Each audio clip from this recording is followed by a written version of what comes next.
"Well, dear Monsieur la Ramee," replied the cardinal, "let him prove a true and thankful keeper, and we will shut our eyes upon his rural misdeeds and put on his back a uniform to make him respectable, and in the pockets of that uniform some pistoles to drink to the king's health."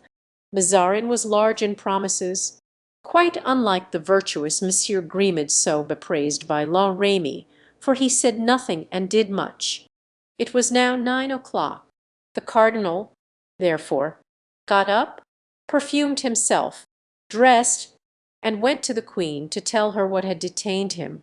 The queen, who was scarcely less afraid of Monsieur de Beaufort than the cardinal himself, and who was almost as superstitious as he was, made him repeat word for word all La Ramee's praises of his deputy.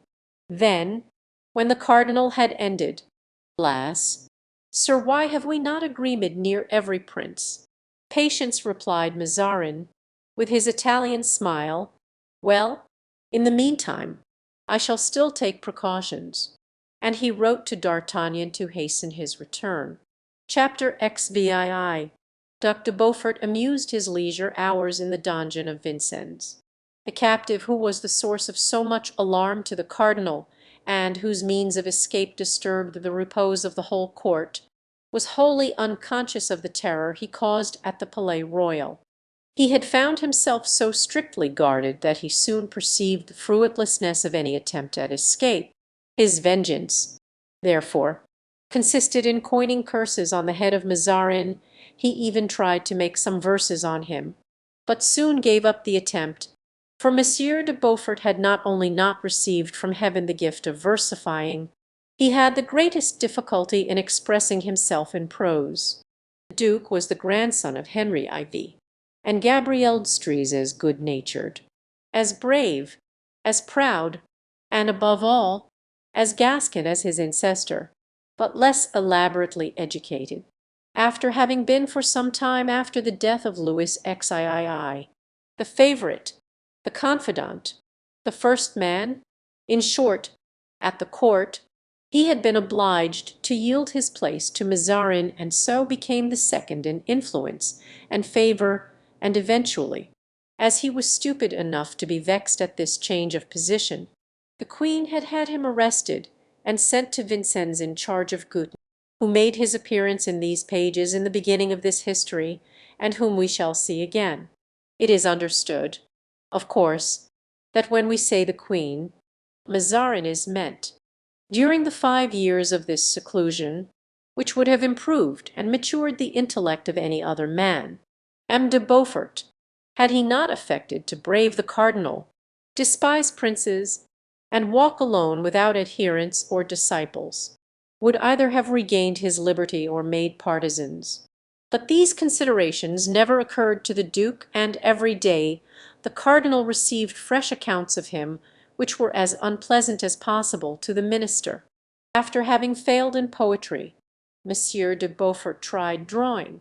He drew portraits, with a piece of coal, of the cardinal, and as his talents did not enable him to produce a very good likeness, he wrote under the picture that there might be little doubt regarding the original portrait of the illustrious coxcomb. Mazarin, Monsieur de Chavigny, the governor of Vincennes, waited upon the duke to request that he would amuse himself in some other way, or that at all events, if he drew likenesses, he would not put mottoes underneath them. The next day the prisoner's room was full of pictures and mottoes. Monsieur de Beaufort, in common with many other prisoners, was bent upon doing things that were prohibited, and the only resource the governor had was, one day when the duke was playing at tennis, to efface all these drawings, consisting chiefly of profiles. M. de Beaufort did not venture to draw the cardinal's fat face. The duke thanked Monsieur de Chavigny for having, as he said, cleaned his drawing paper for him. He then divided the walls of his room into compartments and dedicated each of these compartments to some incident in Mazarin's life. In one was depicted the illustrious coxcomb receiving a shower of blows from Cardinal Bentivoglio, whose servant he had been; another, the illustrious Mazarin acting the part of Ignatius Loyola in a tragedy of that name a third, the illustrious Mazarin stealing the portfolio of Prime Minister from Monsieur de Chavigny, who had expected to have it a fourth, the illustrious coxcomb Mazarin refusing to give Laporte, the young king's valet, clean sheets, and saving that it was quite enough for the King of France to have clean sheets every 3 months. The governor, of course, thought proper to threaten his prisoner that if he did not give up drawing such pictures, he should be obliged to deprive him of all the means of amusing himself in that manner. To this Monsieur de Beaufort replied that since every opportunity of distinguishing himself in arms was taken from him, he wished to make himself celebrated in the arts. Since he could not be a Bayard, he would become a Raphael or a Michael Angelo. Nevertheless, one day when Monsieur de Beaufort was walking in the meadow his fire was put out, his charcoal all removed, taken away, and thus his means of drawing utterly destroyed. The poor duke swore, fell into a rage, yelled, and declared that they wished to starve him to death, as they had starved the Marshal Ornano and the Grand Prior of Vendôme. His next act was to purchase a dog from one of his keepers. With this animal, which he called Pistage, he was often shut up for hours alone, superintending, as every one supposed, its education.